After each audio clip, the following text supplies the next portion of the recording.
All right, well, let's get right All right. to it. So, welcome everyone to episode 2 of Castware. Just having fun with this, seeing how far we can take this, exploring different opportunities in my life. And I'm excited today to have Ivan, one of our new guests, which was actually recommended to me by someone from my Discord server. I don't know if you know this person, Ivan. This person's called like Andrew N, or maybe like Andrew Uh, WN, but they mentioned you. They said you were into tutoring and they said you were great at what you do. So I figured that could be a really nice opportunity for us just to sit here and chat. I'm yeah, excited for our conversation today. You might hear my dog in the background barking throughout this episode, but that's because I have people painting my house and they're just like going everywhere, and my dog's very protective, so that's just like how it is. So that's yeah, all good. yeah. He's a golden retriever though, so he's extremely Oh, nice. friendly. He just wants to be best friends with everyone. You might see him come over here every once in a while.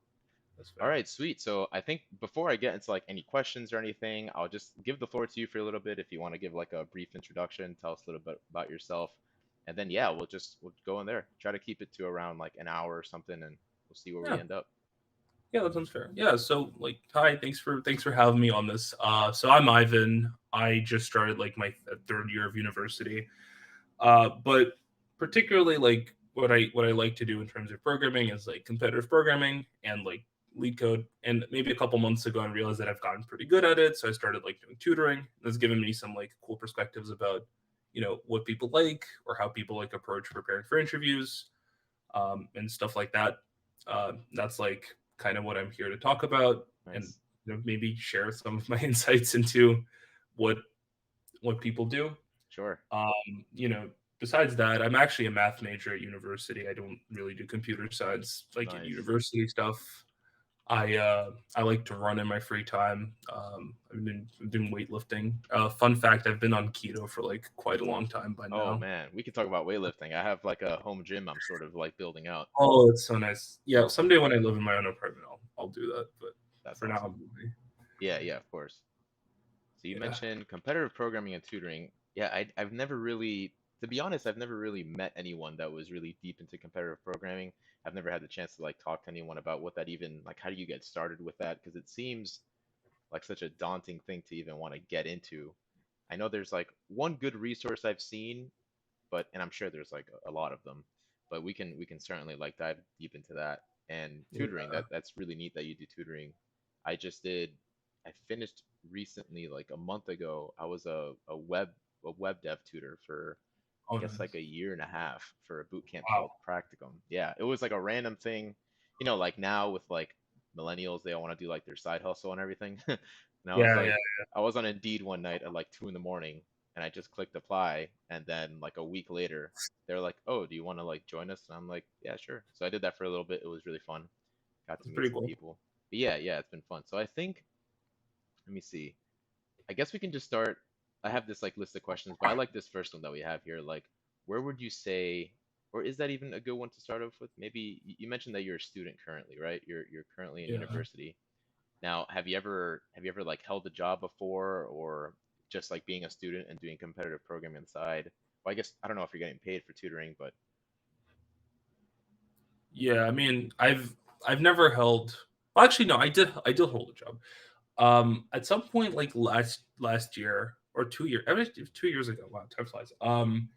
There was a guy who I knew through like another friend, and he had this like website that he wanted to make that was kind of like LeetCode. nice. And I like worked for him for like a couple months with doing like front end development. That was the only real job I had. Besides that, I mean, like I've done a couple internships. I've kind of been like interested in like the quant software development for a couple of reasons recently. So I've been like You said that was basically just quant? doing it. Yeah, quant like finance. Oh, okay, sweet. That's what I thought. I just want to make sure. That's what. Nice. Yeah. That's what I've been up to like recently. I mean, like I just finished like an internship this summer, and I'm doing a couple more. I think I'm doing two next year, Oh, tentatively, nice. and then I graduate. We'll find out what happens after that. Oh, But that's some solid I've been experience right there. yeah, I mean it's fun. I like the quant software field a lot, Yeah. although you really have to find a good company because software engineering some quant companies is like awful from what I hear. Now, Uh, is like, would you be working at like a financial company like Goldman Sachs or something like that? no, Or no, no, it's no. not that. Okay. I think like as a rule, it tends to be software engineering tends to be better at these companies if they're like market neutral, as in they don't like really care if the market goes up or down. Okay, So not like hedge funds, more like Jane Street, Hudson River Trading, stuff like nice. that. And Yeah. how'd you land? How'd you land there? Is it because, well, it seems like maybe some of that has to do like you were influenced with your math major to like maybe go Um. into a field like that. But Yeah, it's actually how'd you kind of end up interesting. there? Yeah, I I had a friend. He's like big into crypto now, but nice, I met him in high school, and maybe like 2 years ago, he was working at this startup, and the founders of the startup were both from a big quant company. Um, and basically, like he found out about it through them, and then I found out about it through him, and nice, that's just been kind of on my mind since then. sure. And yeah, I mean, like unfortunately, getting into quant is hard. So you send out like all your applications and you get lucky. Maybe like one or two companies. Oh man, Got lucky last year, and it's been like it gets easier once you land like one company, as it is with like software engineering as well. yeah. But it's like really tough, I think, to break through. But I can give some like at least like I have some thoughts about what I think is makes it easier to break through, but I'm not super sure how right there. No, yeah, and I love to hear your thoughts as well. And do you feel like based on the experience you had with that first one, like did you enjoy it? You feel like it's definitely like you're aiming in the right direction? And would you even consider that company to be a place where you might end up in the future? Um, yeah, it was actually a lot of fun, and I got to work on some like really cool technologies, none of which I can talk about, unfortunately, Yeah, no, that's because the awesome. NDAs are kind of rough. Ah, sure. Yeah, but yeah, like it was Hudson River Trading for the record. Nice. It was very nice. Like everyone I met was like super cool and really knowledgeable at a lot of like super obscure things. And Yeah, yeah, no, I definitely work there full time. Yeah, that's awesome. definitely. Yeah, quant, like I've heard that term thrown around a little bit here and there, but I'm so focused in like web dev that like Yeah. I don't hear it that often in like the web dev world. I would say maybe like more full stack. I'm not like only web Mhm. dev at my job, but I definitely lean more front end. So Yeah, I think that's it's super cool, man. gotten a lot more popular in the last couple of years. Like when I learned about it in Agreed. like 2020, like no one knew what it was, or at least like people around me didn't know. Now everyone like knows all these like big companies, or at least like in the new grad recruiting sphere, Right. in like college. So yeah, it's kind of weird, but Yeah, yeah. so you mentioned new grad. So I mean, you're in college right now, you're doing all your studies. Like for the record, like I'm 29, so I graduated. I actually took a little bit longer to graduate. I did start at 18, but I graduated at Mhm. 24 because I Right. took some semesters off. I transferred here and there. So what is it like for a new grad to break into, coding and studying, trying to find a job? What has that been like for you? I guess since you don't have, like I'm seeing it from a different perspective where I can relate it back to how it was for me. And I feel like now it's so much more harder. But since you're kind of like already there, maybe you don't have anything to compare it to. Yeah, I think What's like I mean I speak from a pretty fortunate position here because I have actually had like a tech internship for software engineering since like the junior year of high school or something. nice? Because I had like I interned at Wolfram Research for like a year at some Oh, point, wow. Yeah, and it that's was great. like it was pretty interesting. So I've always kind of had the resume padding that I need to Yes, break through, but that doesn't mean that it's easy because I mean I've done like a lot of interviews last year and I've gotten rejected from plenty of companies. And sure. honestly, like I think it's been getting harder. I think more and more people are entering the industry. One of the reasons actually I think it's also been getting harder is because of COVID. A lot of companies pivoted to doing virtual interviews, and Yes. that means it's a lot. They can interview a much bigger bandwidth of people. Yeah, it's true. Yeah, I That's never thought of definitely it like been that. it's definitely like made it seem like it's harder. But on the other hand, I do think it's also like better now because I think internships are just a lot more accessible. A lot of companies started doing internships Yeah. that like probably weren't doing that many internships like 10 years ago. So I think Yeah, that's it's probably true. definitely been getting easier from that point of view. I mean, like, a lot of people internet Amazon, which is really nice. I'm Oh glad man, a they're ton. Amazon's like the place to intern. right. Yeah, like You know, everyone. I actually got a resume rejection from Amazon this year. Like, true story. you got a It's what? very. I got a resume rejection from Amazon this year. Oh wow. Like, I Yeah, applied and just like rejected me. I know. Yeah, that's a lot of companies are doing it, man. It's insane. And I Like, think hilarious. that's happened to like everyone. Like you got to shoot your shot, and Yeah, I you're mean, I definitely gonna don't. reject at different stages. I used to like growing up in Florida. I, Mhm. you know, I grew up with like Disney World, and I wanted to work there, and I have worked there a couple of times. And I Oh, that's remember, cool. yeah, one time I literally applied, and like 5 minutes later, literally I was rejected. Like I Uh, sent the application, and then I get a new email. It's like rejected, and this was probably my junior year of university as well. You wow, know, so that's interesting. but I didn't Yeah, have like the experience that you have right now with Wolfram and everything. I wasn't there yet, so maybe that's why. But you know, everything happens for a reason, and it's all yeah. good.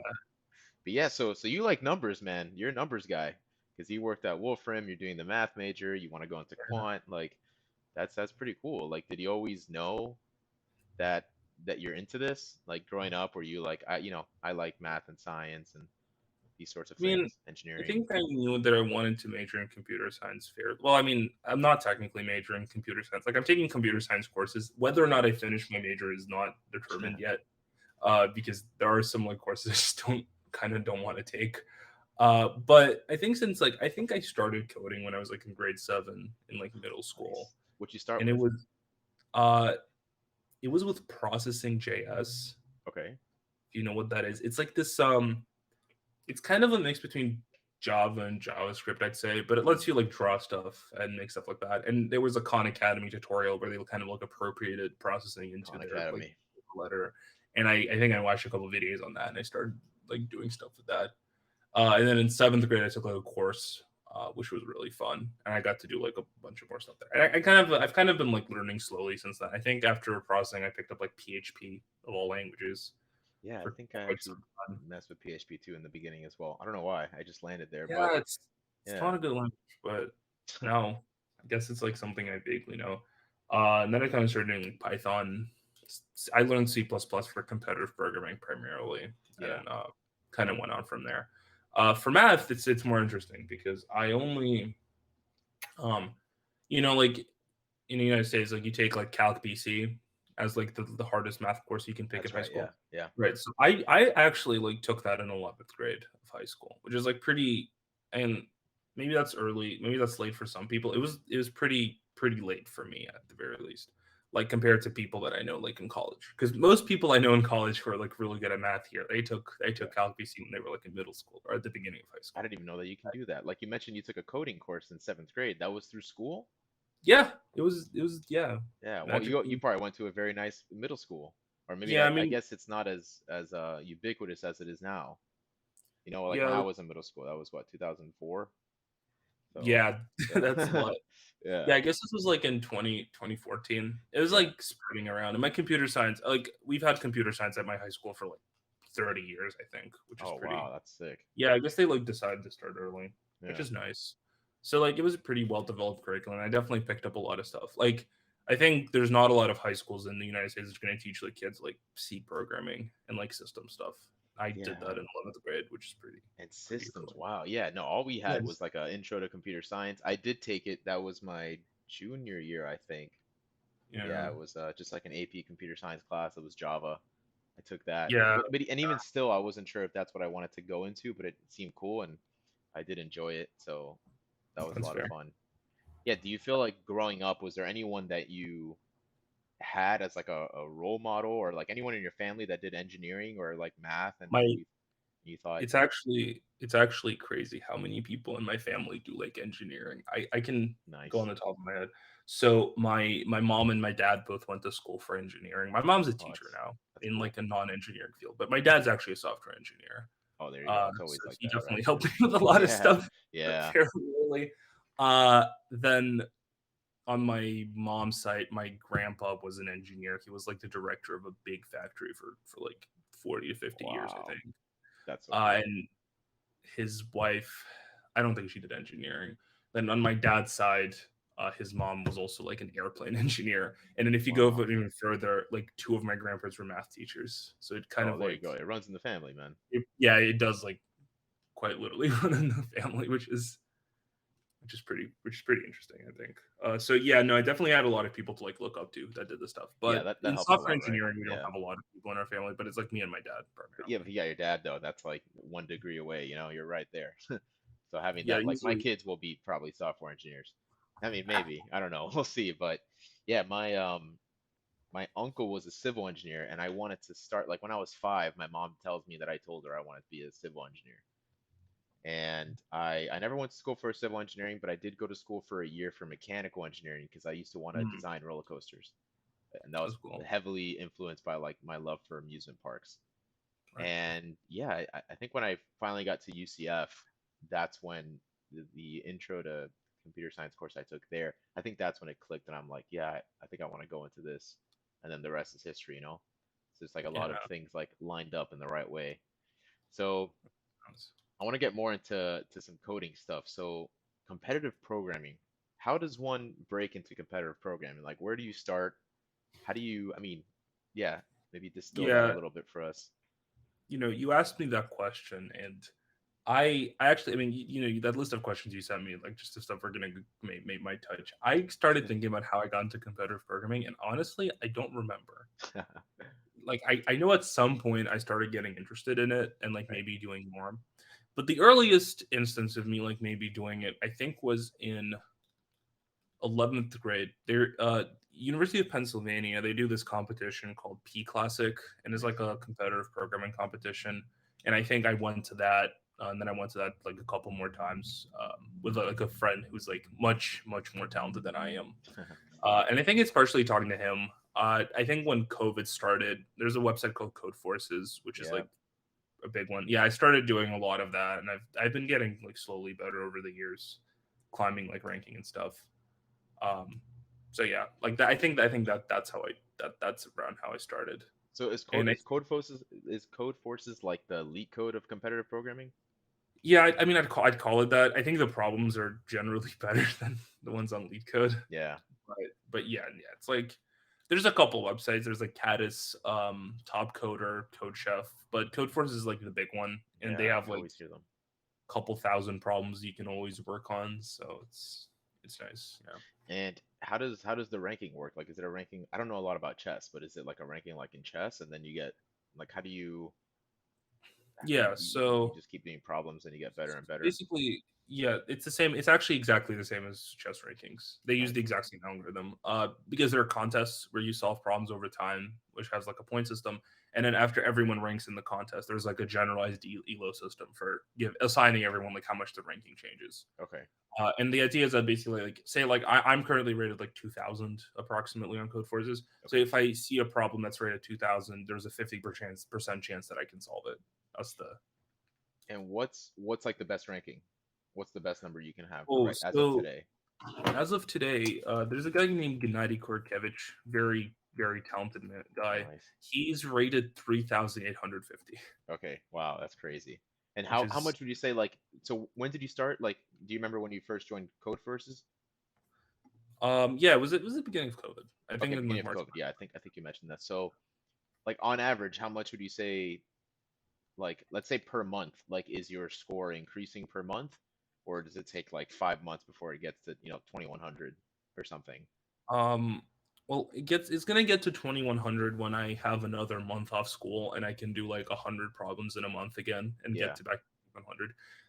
One problem that Codeforces has is how good your ranking is on Codeforces is like very correlated with how much time you spend on it daily, Okay. because it's like there's a certain kind of type of problem that you need to know how to solve, and if you don't do it a lot, you start forgetting things. Although you still remember a lot of the concepts. Um, so I don't know. I did a bit in June because I had like a month off from my internship started, and I Okay. climbed like up to like a bit over 2,000, which is actually like my highest point in ranking. I was very happy about that. Oh, that's so Uh, crazy. but the other problem is that it's also like Code Forza has been getting like significantly harder I'm every year. sure. Like they're Like every making the month. problems more and more difficult Yeah. because people are learning the old tricks. So it's like the 20, like I was also I think I was like 1950 in like June of 2020, and I think that's like a lot less rating now because of just the rating inflation that's been happening. Sure. So it's And like it's hard to say when I'll get like up to 2,100, but I hope I will soon. So and do you feel like, I mean, what would you like what's your long-term goal? Do you want to get do you, I mean, do you want to be the best on the platform? I mean, I think there's a pretty low chance of me becoming the best on the platform, but I think I would be very happy if I could get to like 2,400, which would be Grandmaster. Oh, that sounds But so awesome. it might be a little bit before that happens. Hey man, Uh, you're young, man. You got a lot of time. Yeah, it's a great I time to think start. I do it. Yeah. Do you, I mean, do people do they from the people that you know that do it, are there a lot of people doing it that are your age? Like, what would you say is the age range for, or is it just like, does it, A vary? lot of young people do it. A lot of very talented young people do it. Yeah. Like there are people rated like 3,000 and above who are like younger than me. So it's there's a lot of prodigies out there. And I mean, Oh, I have a friend who yeah. started at the same time as me, who probably put in a lot more effort than I did. He's like 2,600 or something. Nice. So there's always someone. It's like in any industry, there's always someone younger and better than you. You Oh, can't of like course, of course. get I, away I from that. work with someone who I would say is younger than better than me, but at the same time, when I was first starting in my career, when this person entered, and I wonder if they'll hear this and they might laugh, but um, I was a little bit jealous, because I was a little bit younger and I hadn't really met anyone like that yet. But now being older, it's one of the best things that's ever happened to me. Like having someone like you want to work with people that are better than you, Yeah, I agree with that. and now I'm like so open to just like learning and being critiqued. Like it doesn't phase me at all if someone like on a PR like pull request review, they're like, oh, you got to do this, this, and this. I'm like, thank you for the comments, because like without the comments, I'm not gonna improve, right? And that's like the whole point. So working Yeah, with good people and being challenged is very important, you know. I agree So I with think that's that. very cool. So, you've already worked as a software engineer in some companies, you've had some internships. Do you feel like the skills that you've gained in competitive programming are transferable, or are they each, their own unique path? Software engineering versus competitive programming. Yeah, well, okay. The skills, there are some transferable skills, but it's not what people might think. I think the skills of solving like data structure problems is completely untransferable because there has been like zero times where I was doing something in software engineering and I was like, oh, I know, I need like a Lee Chow tree to solve this. Yeah, It's I don't not even know like what that is, man, but yeah. I I vaguely know what it is, but Yeah. yeah, no, like that never happens. What does happen is that if you do a lot of competitive programming, you build up the ability to write code very quickly, Mm, and that kind of I think that has helped me a lot because I'm able to implement things fairly fast once I know what I have to do. right. But sometimes there are problems because like I'm used to like doing like single letter variable names and stuff because you're writing your Oh, I solution, know. and then I get like comments that are like, maybe like not name this like C, like red. Yeah. Uh, Oh my God, that's but funny. yeah, no, there are definitely transferable skills. I mean, like a lot of the people who I know that do competitive programming are great software engineers. Uh, but you know that could just be like selection bias or something like Right. that. Now, someone on the same vein as competitive programming, I think it was Andrew, and I know you don't even know this person, but they knew your Discord server. So I think they mentioned that at some point you were like top 100 LeetCode ranked in contests or something like that. He's never top one. Okay, so I can actually tell you what my rankings are because Yeah, I can check them. nice. So on LeetCode also has contests, so those are like worse than the Codeforces contests because it's basically just speed. Um, I think I've ranked like top 500 on LeetCode at some point. I think Nice. I'm top 1,000. I'm 905th right now. Yeah, I'm 905th. Nice. That's pretty On solid. Codeforces, just pull up my profile. Codeforces in the United States, I was actually pretty proud of this. I think I'm top 100. If I'm not, Oh, nice. In the US? yeah, in the U.S. That's sweet, man. Or I guess like people who live in the U.S. who attend Codeforces and write down on Codeforces and they're in the U.S. But Right. uh, That's sick. so I think that's pretty nice. But there's still quite a lot to learn. Oh, of course. There's always a lot to learn. And that's the beauty of it all, you know? Yeah, I wonder, like you think of it, you're what, 19 now?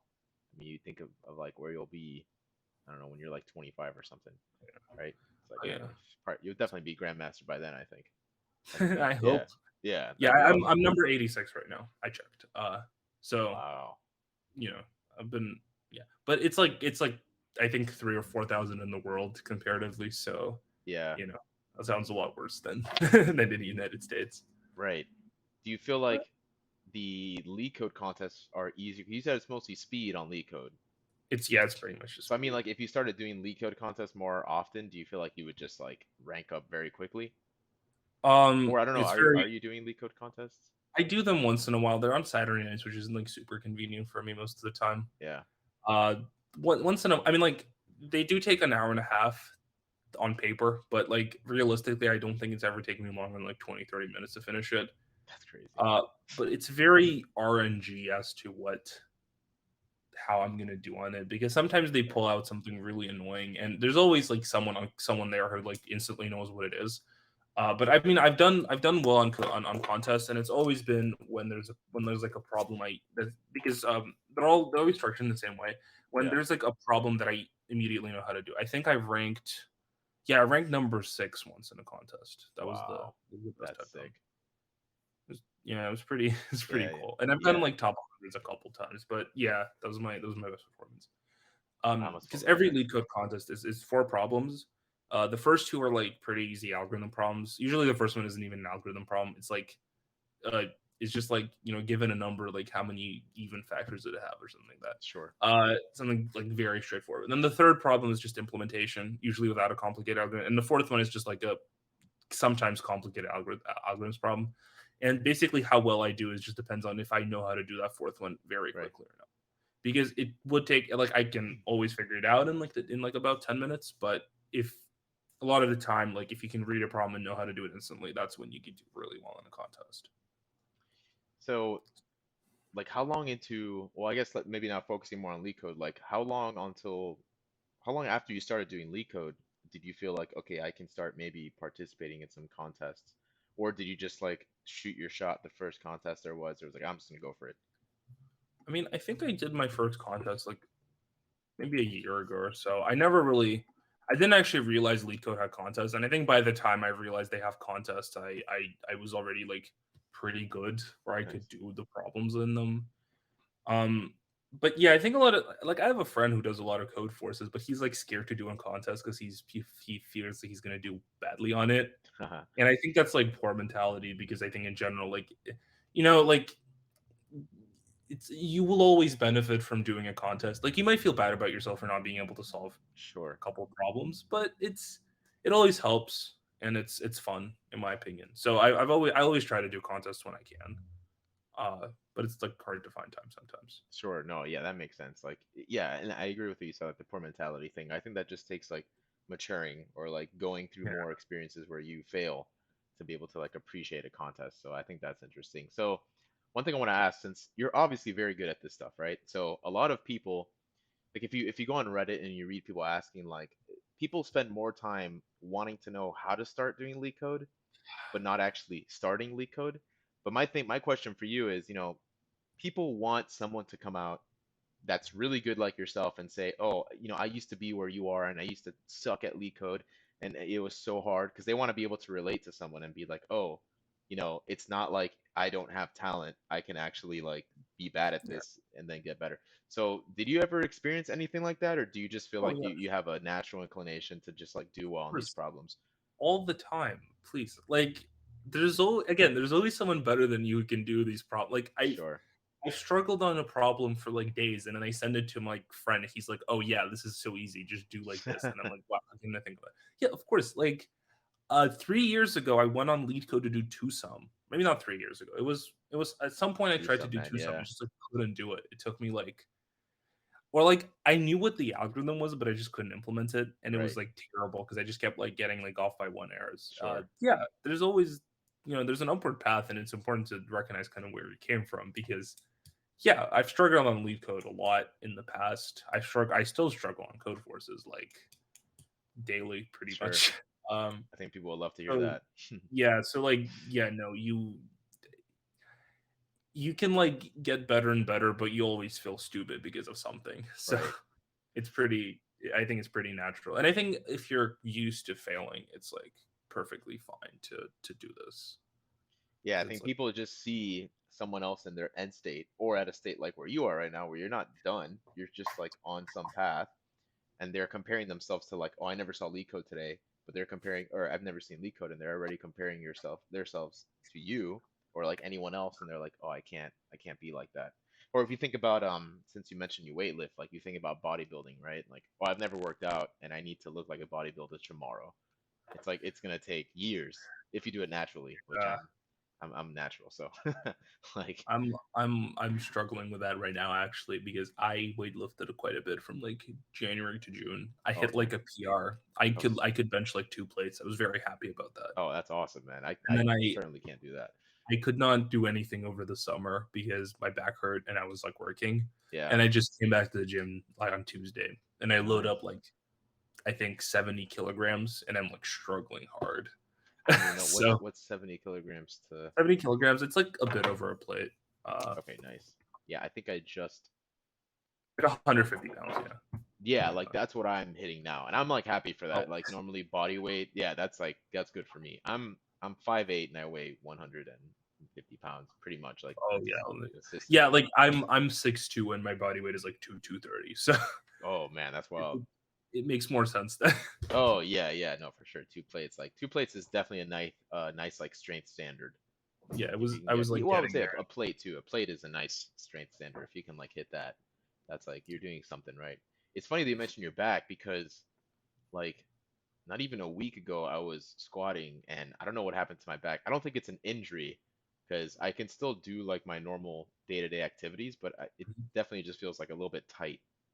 And it's just like, man, Yeah, like I don't know. I've been trying to do like mobility work and it's gotten better, but I need to do mobility because I have like whenever I start deadlifting, I like do well and then I hurt my back and then I can't do it for like a month and then I go yeah, back to zero. So I got back into going to the gym and I'm approaching it like in the most careful way possible. Like smart, yesterday, I was deadlifting like less than a plate just to make sure I know how to do it correctly, and I'm just right? gonna start incrementing it like really slowly so my back can adjust to it. Right, of course.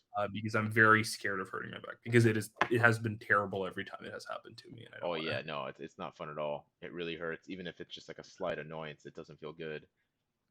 Yeah, it's so fun though, Yeah. like weightlifting. Do you do like it Yes. seems like because you mentioned bench press and deadlifts, are you mostly just do like big compound lifts? Yeah, I want Yeah, to learn the Olympic lift someday, but I've never really nice. gotten the chance to. Um, That's all you and need, right? Just like yeah, you don't need the anything more than Olympics that. are. I think the Olympic lifts are cool, but They I are. also like. I'm a bit scared of hurting myself doing those because some of the Dude, I movements. know. Yeah, And it's crazy. Like I see some people lifting like insane amounts of weight, and I'm like, how is their back not destroyed or like yeah, anything in their bodies, you know? yeah, it's fair. But I think like I think it's even like weightlifting is a good analogy because you start at nothing and then you slowly get better. But you get better by going to the gym and lifting weights, not like looking at like Chad in the gym, benching three Oh plates, man. being like, wow, I wish I was just like him. Oh, I know, and that's like a crazy mind trick we play with ourselves, right? We feel like, oh, if I just go through Reddit and I read a lot of posts of how to get better at LeetCode, then I feel like I'm getting better because I'm reading about people getting better. I'm not actually doing the thing, you know? That's like a big thing I see. And Actually, sometimes, if I just respond with like do LeetCode, people are gonna downvote me, right? yeah, people. I mean, I used to browse CS majors. I still kind of do sometimes. It's like a bit Yeah, of a guilty pleasure of mine, but I kind of don't. I don't like it because it makes me a bit sad how people are approaching something. I saw a post a couple weeks ago where some guy was talking about he like solved a bunch of LeetCode problems, but he can't pass any of his OAs because yeah. they're like too hard. And it's like if you look at the comments, the way that he solves problems is he looks at them, like decides he can't do them, and then looks at the solution. Oh, that's terrible. And as I've always said, like I think going back, and I've been like trying to write an article on this for like a year or something because Nice. a lot of the time people like add me on Discord, and I usually like talking to people on Discord if they aren't like asking me annoying questions. Right. And they ask me, "How do you get good at LeetCode?" And I'm like, I want to have an article that I can just send to them because I Yeah. think a lot of the time what people expect is I'm going to be like, "Oh, well, I never actually worked hard on this. I just read this book and it immediately made me like." Dude, seriously, that's what people want to hear. That's what people want to hear. Or like, Yeah. I'm gonna like tell you like a magic trick is gonna make every problem obvious. And unfortunately, there isn't anything like that. You just have to solve a lot of problems. And if you solve a lot of problems You'll that get good. actually like challenge you, then you will be better. And Yeah. there's no I don't think there's any like optimal way to get there. Like there's no like set of problems that you can start with. It's pretty much just pick a problem, try to solve it, actually try to solve it. If you really can't do it, look up the solution, still implement it. But Right. uh and partially I think a lot of people like get really self-conscious about what kinds of problems they're solving. And to that I say like you don't need to start with LeetCode mediums if you can't do easies. Like it's perfectly fine to practice the easies until you're good at them before Right. you move on to the harder and harder problems. Um, and just in general, I think people tend to I think like easy, medium, and hard are not that good in difficulty standards, anyways, because some of the like mediums are personally I think they're harder than the hards or like the Yeah, easies. and some mediums are easier than easies. Yeah, yeah, Yeah, yeah. I've definitely But gone they're all across that. different. Like, it's Yeah, insane. but it's literally like if you want to practice, you click random on LeetCode and you get a problem and just like try doing it without like looking at external help in any Yeah, and you way. know what? I'm thinking about it now, and I'm almost certain this exists, but is there like an extension where you can just like get a random problem without seeing the difficulty? Because once people see that it's a hard question, they automatically are like, I can't do it. That would be really easy to make with like a temper monkey script. Yeah, I Um, don't know what Temper Monkey is, but like I'm sure, yeah, that'd be sick. it's like a JavaScript injector for like Nice, websites. Yeah, nice, you Temper can like Monkey. load scripts into it. Yeah, that's actually that's a good idea. I might make Oh that. man, well we'll both make it. Yeah, that'll be That fun. would That'll be be fun, man. that would be really useful, I think. Yeah, Yeah, because like yeah, not seeing the difficulty is always nice. I have like on Codeforces there's like tags which tell you like the rating and like the tags that it has. I have that disabled because I don't like knowing.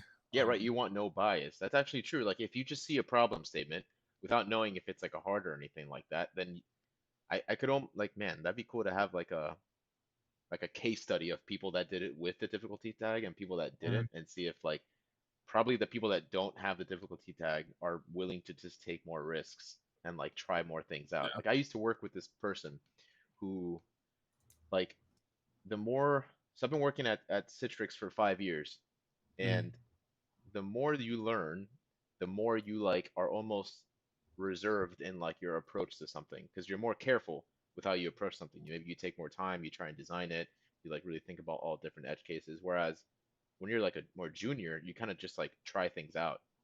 So I noticed that's like one of the best things about being new is you just like go for it. You don't like sit back and like ponder on something for so long and yeah. think of all these different things.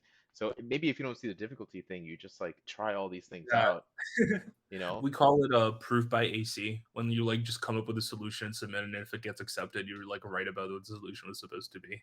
Yeah, I mean, that's because like So if I see a problem that's hard and I start thinking about some algorithm, I'm like, oh, this won't work because it's a hard question, and I just know this is gonna the time complexity of this is gonna be whatever, and I know that's probably not gonna pass for a hard question. So I'm already like limiting myself just by that. So yeah, yeah, that can be fun that- to do. that's the thing. Yeah, Um, I'm not a big fan of problems that like force you to do something in the given time complexity. In my opinion, if it passes, it passes. But yeah, that's good too. uh, We should make that more common, that way of thinking. If it passes, it like passes. like I don't like doing any of the linked list questions for that specific reason because they always ask you for like an O of one solution, but they don't justify why you need an O of one solution. Right. Like, why do you even does it even need to be a linked list? So sometimes I don't like really practice those Nice. specifically. But yeah, I think people get really scared trying things. Like I mean I do like free like 30-minute tutoring sessions just to get a feel what people know. A lot of the time like there's like this one problem that I always give because I just think it's a nice problem and it gives me some cool like things to explain to them. And they always just freeze up and don't write any code. And it's always like really weird because if you're doing an interview, right? And you tell your interviewer you want to approach the problem in a given way. Like I personally just start writing the approach without getting like approval from the interviewer to start doing it. Yeah. And I think that's always like you don't need to kind of solve the entire problem before you start writing code. And if you have like a direction that you're gonna have to go in, you should like pursue that direction instead of like waiting to have a full solution. That right. That But makes that's sense. also like a lot easier said than done in all Yeah. fairness. I want to go I into that think. a little bit. You mentioned that you have these free 30-minute tutoring sessions. So how is it that you are you okay with like sharing the question that you give Yeah, normally to it's the on LeetCode, so yeah, just sort? like And really what I want to know is like how did you land on that question? Why do you feel like that's a good question to ask to sort of gauge um their experience? I'm guessing it's like a compound lift, right? It exercises a lot of different. yeah, it's like a medium. It's just a good okay, here's a question. So you have an array of numbers Okay. and you want to find the largest like set of consecutive numbers in that array. Oh, think I've seen It's that like one. it's a medium. I think someone like I found it after someone told me that Amazon asked them that. Yeah. Um, so something like that. Nice. So why do I think that's a good problem? Number one, it gets people like to ask questions because okay, the amount of people that I've like done this with, and they start talking about stuff, and I'm like, wait, do you know what consecutive means? And they're just like, no. Like Wow. what? Um, yeah, like that's another thing. Like you should always ask questions if you don't understand the problem statement. Like no Yep. one's gonna think you're stupid. In fact, I think less of you if you try solving it and it turns out you didn't understand what it was asking than Yeah. No, just that's a great asking point, you what man. consecutive means. And it's weird that sometimes people just like don't do that. But I think it's a good problem because it has a very easy n log n solution. It has a much nicer O of n solution. And I asked for that O of n solution because it lets me like teach some specific kind of ways that I like looking at these problems. Like one way is that if you have like a list and a set in Python, like why would we ever want to convert from a list to a set? It's if we don't care about order, but we care about membership, right? And this is like it's a very easy thing to say, but you'll notice that in a lot of problems that require hash maps, you don't care about the order of the list that you're getting. And Mm, if you look at the problem and you know that the answer isn't going to change if the order of the list changes, then you should always convert to hash map. Like always use a set if that nice. happens. And that's like I think that's a very good thing to teach. At least like even if you don't know a problem, you can think about why the input is giving you in the way that it is and what parts of the input you don't care about. Super And important. if you do that, like it gives you insight. So like when you're solving that problem, the first thing you do is you learn that you can convert from a list to a set because you don't care about the elements being in Right. order. Yeah, and after that, like there is a pretty simple like n squared solution where you basically for every number you just look how much it goes up and down. And then it turns out that like we can make it O of n by basically just saying like we only want to look at each kind of set of numbers once. So you want like to only look at numbers that don't have a lower number in the set for Okay. them, and that like gives you an O of n solution. And I like it because it's a bit tricky, but it's good to see if someone can understand like what's going on with that. And I've had like pretty good success with it. Yeah, like how you broke that down, talking about like membership and order, and like those are more abstract thinking patterns, I think, that you don't see. Well, obviously, I haven't read like every discussion post on LeetCode, but those types of patterns of thinking, I think that's like next level. That's like where you want to start thinking like that instead of so much about like the Yeah. data structure or the algorithm. Yeah. I feel like you're Yeah, because thinking, data structures are you just know, accessories. Like right, you don't I don't care like that I'm using like a Fenwick tree. I care that I can do like my specific operations that I care about in like log n time. right, And whatever lets me do that in log n time is irrelevant to me. Like yeah, it's just a black box that I'm using. And if you think about it like that, it makes more sense why you'd like want to use a specific thing.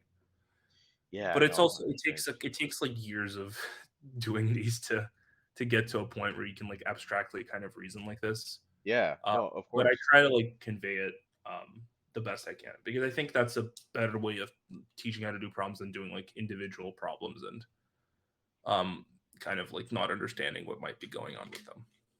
Yeah, as I've So gotten better, I've noticed that I also pay more attention to like constraints because constraints can yeah, also give you a lot of like an idea of where to go and like constraints what always tell you what the complexity is, and constraints are amazing. it's on Codeforces. If you have n is equal to 10 to the 6, then it's always O of n. If it's 10 to the 5, it's n log n. It's Oh, that's funny. always exactly like that. It's Sometimes memorable. they have to hide it because there's like a couple pretty tricky algorithms, but they're very obvious if you know that you have to use them. Hmm, They're like n square root of n, and sure. they need to make n lower in order to make sure that you don't see that. But um, yeah. So and like when it comes to this like abstract thinking, I think another thing that one of my biggest pet peeves is when someone like messages me about interviewing at some given company, and then they ask me like, do they ask dynamic programming? Oh my God. Yeah, that's a I top I question right hate there. it when people do that because like first of all like I truly don't understand the satisfaction that people have with dynamic programming as a concept because it's pretty like I think it's just recursion. Right. And when you think about it as recursion, like a lot of these problems become not that bad to look at.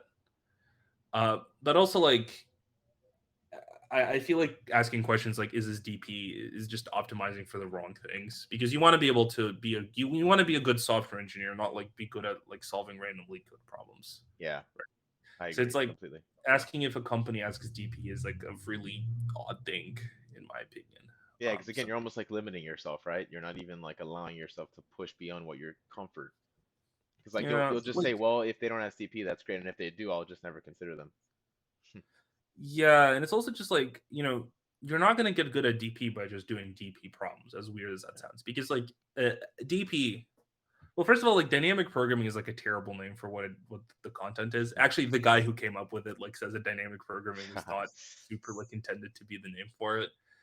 But it's that you know, if you think of dynamic programming as recursion, which I always encourage people to think about it like that because it's really just recursion, and no problem on LeetCode asks you for anything that's harder than that recursion because there are like more complicated dynamic programming topics that Right. like you eventually can learn about that like maybe not would be implemented recursively, but on LeetCode it's always recursion.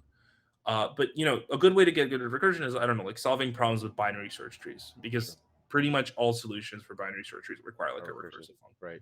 So it's like if you limit yourself to only doing a single type of problem, you might not like form the connections that you need to get good at that. And also like this is another thing. Like I think a person is much more likely to solve a DP problem if you don't tell them it's a DP problem than if you And send it like to the them. difficulty tag, yeah. You People know, get scared. they do Like exactly. it's like, if you think you're bad at DP and you never try to do a DP problem, you're not going to get better at You're not gonna get solving better them. at it. And it is scary. It's super intimidating because of all the horror stories you hear, and like people make such a big deal about it that it becomes this big thing, you know? And then you Yeah, just like never do a DP question because yeah, you're just terrified. Like I don't even want to click on the tags of DP because like I'll yeah. stick to my array questions, even though array questions can also be pretty challenging. But also, yeah, like I don't know. I think picking random problems is the best way to go. That's what I do when I practice Codeforces. Like I just pick some problem with a given rating, just because like ratings usually tell me Sure. that I have like a reasonable chance in solving the problem, which I Right. think is like a good way to do it. Yeah. But after that, I don't like to look at anything else. So Um, would you say for someone like, I guess it seems like the past couple of minutes we've been mostly talking about like tips and your own thoughts on LeetCode. So for someone that's brand new to LeetCode, they're looking into the best way of doing it because now the main thing is, oh, do all these lists, right? Heck, I'm even starting my own list. Like I have my YouTube channel, I do my list and all these things.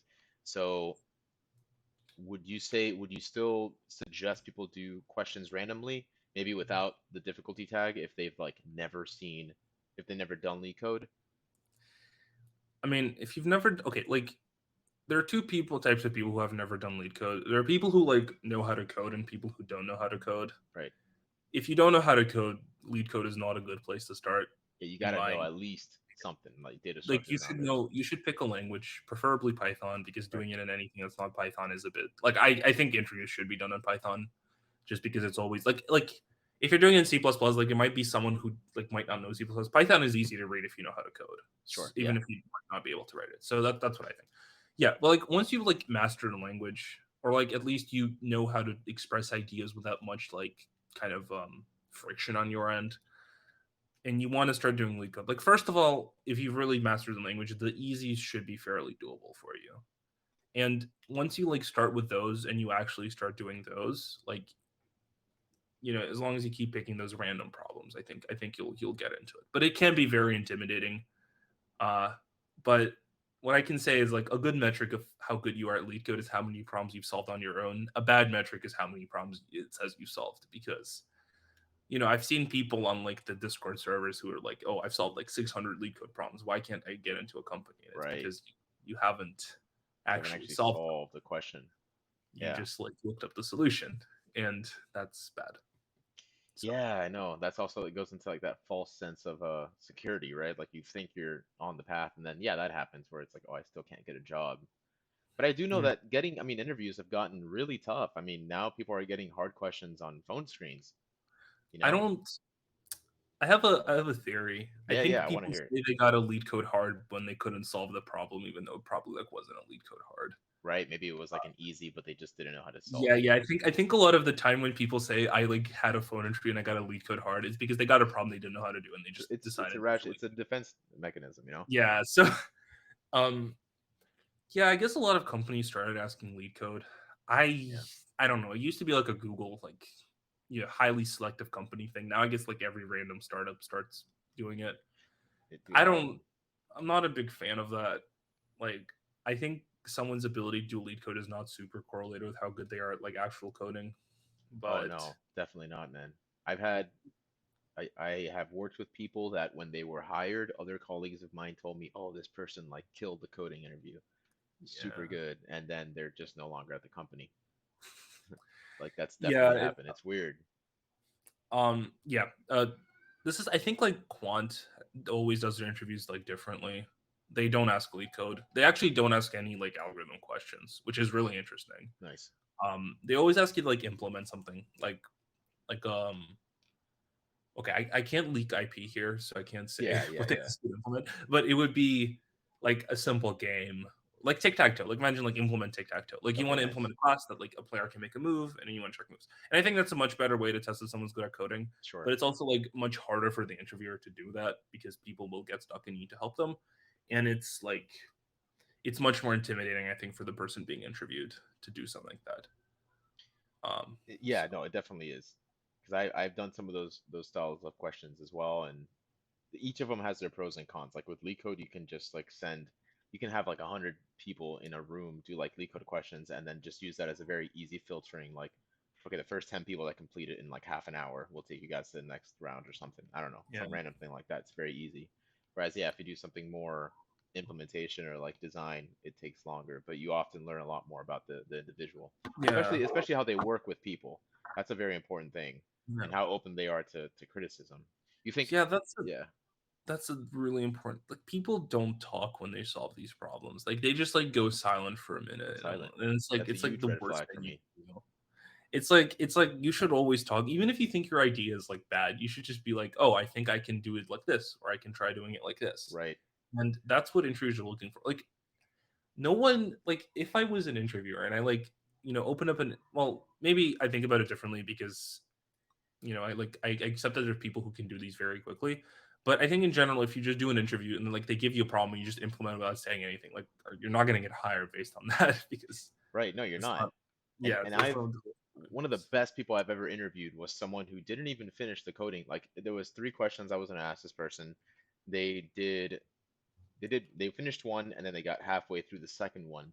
But I passed them to the next round anyway because the way they spoke about the problem and the way that they approached it, I knew that they were like solid in their logic. And yeah. you can tell they like really knew what they were talking about. They just didn't like have enough time. I'm sure if they had like 15 extra minutes, then they probably would have solved it. But they were like very open to criticism. They were really working well with me. I feel like Yeah. just the way they were talking about how their approach was, I was like, this person is good. And yeah, we ended up hiring that person. So Yeah. that was very cool. So you don't have to finish the question. It's Yeah. true that like people say, "Oh, I didn't finish the question. Does that mean I have no chance?" It's not always like that, you know? Yeah. So, Well, yeah, and it's like the intro usually wants you to solve the problem. Like no one wants to sit and watch someone struggle for 30 minutes like without oh, making any right. progress. So it's like you should just basically blurt out ideas and at some point you might say something that's like approximately right and then the interviewer usually latches onto that to help you like get Yes. there. So yeah, that's the thing. And like I taught myself to always talk when I'm solving problems because I talk to myself when I'm solving Codeforces problems. Same, yeah. I think you When should. I'm It's a like good way to practice. and it makes it really easy to do these interviews because you just talk. I talk the entire time I'm basically coding, and it Nice. it helps. I think it definitely helps with like well, even me understanding it, but also like for the interviewer to know what I'm trying to Sure. do. Yeah, it's a skill you have to practice. It's like singing and playing guitar at the same time, Yeah, you know? yeah, Yeah, that's cool, man. Yeah, interviewing is crazy. I've also had people that get stuck in like you ask them to solve a problem and they'll start creating all these interfaces and classes, but they don't implement anything. yeah. It's That's just happened a that's lot like too. that's called yeah. That's just like incorrectly learning what you're supposed to do. Yeah, Uh, it's like you shouldn't always be writing code. It's just like don't like writing useless boilerplate code is also not a good it's not sign. good. It's crazy, man. There's so many like nuances to coding, right? It's hard to, yeah. I mean, it's a thing that's it's pretty it's fairly easy to tell if someone's doing it well, but it's very hard to explain how to do it well. Right. But I've been trying to teach people like properly thinking about some of these problems, Sure. and like yeah, I was actually going to talk about this for a second, just because I think a lot of the time when people want to like start doing lead code, they set a goal for themselves, like I'm going to do like one problem a day, Mm-hmm. and they fail that goal after a week because eventually they get lazy or they get to a problem that's too hard to do, and then they can't do it, and they're like, I failed it, and then they don't start again. That's bad, and it's bad for two reasons. The first one is that whenever you get good at something, it's exponential, not linear. There's a book called Atomic Habits that I've read that explains this very well, but in the Yes. gist, it's like you think you're improving linearly when in reality you're improving exponentially. So for the first couple weeks of doing something, you're gonna think you're worse than where you should be, even though you're actually getting better. Okay. Because like Nice. a 1% improvement every day is like a 300x improvement over the course of the year, or 3x improvement over the Right. course of the year. So Nice. that's something that's good to What's think that about. book called? Because I think I've heard it. Atomic Atomic Habits. Habits by James Clear, I want to say. I think my Yeah, girlfriend just James picked Clear. up that book at the library. Good book. Yeah. It's a good book. Yeah. So number two, if you're gonna be like doing like the one problem a day goal, what I think is better is just to do like uh, each morning you read a problem when you wake up, Yeah. and then if you haven't thought of a solution by evening, you like look at the solution and implement it. Okay. Sometimes you can give yourself a couple extra days, but the truth is that there is a lot of time during your day where you're just idly not doing anything, or you're like thinking about something. And I like when I practice Codeforces, I try to force myself to always have a problem I can think about, because a lot of the time you can come up with a solution like just Or randomly just doing something during else. your day. Yeah. And if you always have something to think about, if you think about it, you're not working for the hour a day you do the problems. You're working for 24 hours a day Right. while while the problem is in your head. And that's always like good to have, I think. Nice. That's cool. I like that. You wake up, you read the question, and then you think about it. Now, what's your cutoff? What if like at the end of the day I'm like, I really don't want to look at the solution. Do you think it's beneficial to continue thinking about it? Yeah, of Or course. you just like, okay, some yeah, I guess it just depends. Yeah. Yeah. One of the things that is the hardest thing to teach yourself. My friend on Codeforces, who's really smart, says this, is that like he can solve very hard problems. He can solve like pretty much most of them if he has enough time, Right. but it's hard to do it in the span of 2 hours. And what he basically says that he has to teach himself to become like 3,000 or like really top rated is to be able to context switch the problems as fast as possible. Like, you're trying to solve a problem. You think, oh, this involves like doing a tree traversal, but then it turns out it doesn't. So you have to switch to DP, but you're still thinking about the tree traversal, and you need to Mm, teach yourself to like forget the original idea and try to come up with something else, so you don't yeah. get shoehorned into like an incorrect thought or an incorrect implementation. And that's hard to do over the course of 2 hours. That's very easy to do over the course of the day. So I think that's the benefit of thinking about these problems long term. That's the thing, and that's something I try to tell people that a lot of people they're grinding, right? That's a huge thing, the Oh, elite yeah, code grind, and people want to get a job tomorrow. There's definitely FOMO, like fear of missing out, or people feel like they have to keep up with everyone else, so they think that they need to work at the next big tech startup or the next big tech company, like I said, tomorrow, right? But I yeah, think if people just took more time and they stretched out their study plan, then they can do more of what you're saying. They yeah, probably won't burn out. They'll probably get a lot better in the long yeah, term, and they'll just be happier because like no one wants to just like make their whole day about LeetCode and do that for 3 months because it's always the same story. Oh, I wasn't like eating, I couldn't sleep, like I was just like living, breathing yeah, leak, and it's like, oh my God, like, that's cool that you got the job you wanted, but like at what expense?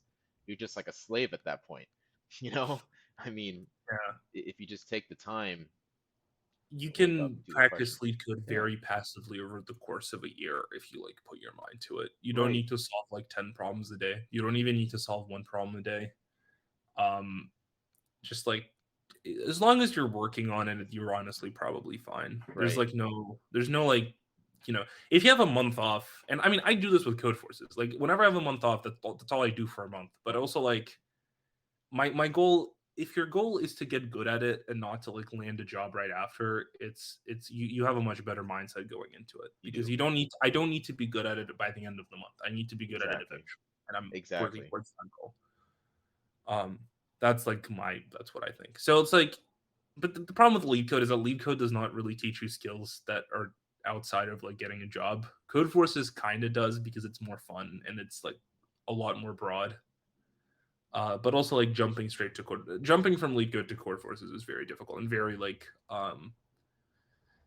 kind of it makes you feel bad because you think you're good at lead code and then you look at a And then Codeforces. you're like, oh my god, hey, But maybe yeah, I might want to try my hand at Codeforces because I've always no, heard it's it and I've never gone for it. really fun. I don't even really care about my rating. I just want to try it out for fun. You know, Yeah, I'm just happy that there's people like you out there that are doing it and you're having fun with it and you're getting better. And I'm rooting for you, man. I hope I can do it. Yeah. Uh, I was actually just doing a problem before this started, so Oh, nice, nice. That's yeah, good, man. You just yeah. gotta always do it, man. Like you said, do you do the same thing with Codeforces? You like read a I question in the tried to do it, morning and then you like think about it throughout the day? Okay, sweet. except it usually takes a couple of days. But yeah, like I give It myself has more to than be. a day. Sometimes I like having multiple questions to think about, but I'm also kind of used to doing that, so it's maybe like easier for me to get in the Yeah, whatever habit. works, whatever you can be consistent with. That's like the main thing. Yeah, I think I'm pretty happy with like the amount of questions that we've gone over. Although it's been extremely interesting for me, so I definitely like would really like to have you on again, and we can Yeah, talk sure. even more about like code forces or like anything else you want to talk about. I pretty much I have to wrap it up soon only because I have to pay these people that That's are fair. like that are here painting my house. So where can I know you have a Discord server? Are you cool with sharing that and letting Yeah, people know yeah, how they yeah. can like find you and get in touch with Yeah. you for tutoring and stuff? Yeah, it's super chill. I mean, like you can always also like anyone can DM me on. Well, if you join this Discord server, you can DM me. There's like I'm in it. Uh, you can DM me about any questions. Just don't DM me questions in the form of like how do I get good at lead code because Right. I cannot answer that. You can DM me a problem and I can tell you what I think about it. I if I have time, I usually do that like eventually, and if I Sure. think the problem is interesting. Uh, that's the first question you shouldn't ask me. The second question you shouldn't ask me is like, have you interviewed with company X? Do you have any tips for the interview? Because I will always give you the exact same answer, which will be write good code and answer the questions. So Nice. it's like, yeah, like if you don't ask me that, I usually try to respond and like talk to people. So because I think it's fun.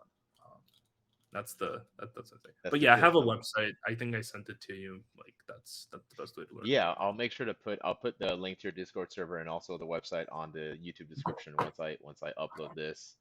And let me Nice. think if I had anything else I wanted to say. Let me see. Any last minute questions that I think are good? It's fine. We can always do another episode. I Yeah, I mean, definitely I will. have I can find it now at some Yeah, I point. Yeah. definitely will have you on again. That's awesome. Well, Ivan, I don't think I've said your name the whole stream. Ivan, Yeah. it's been a pleasure speaking to you today, man, and we'll definitely keep in touch. Hope you have a great rest of your day. Good luck with your Yeah. studies, man. Thanks. I feel like, Yeah. you're doing all the right things at your age, and it seems like you're on a great path forward. So, Yeah. looking Thanks. forward to hearing when you become grandmaster. I hope I can become a grandmaster. Yeah. Thanks. This was really fun. Hope I can be on again. See ya. Absolutely, man. Later. Take it easy.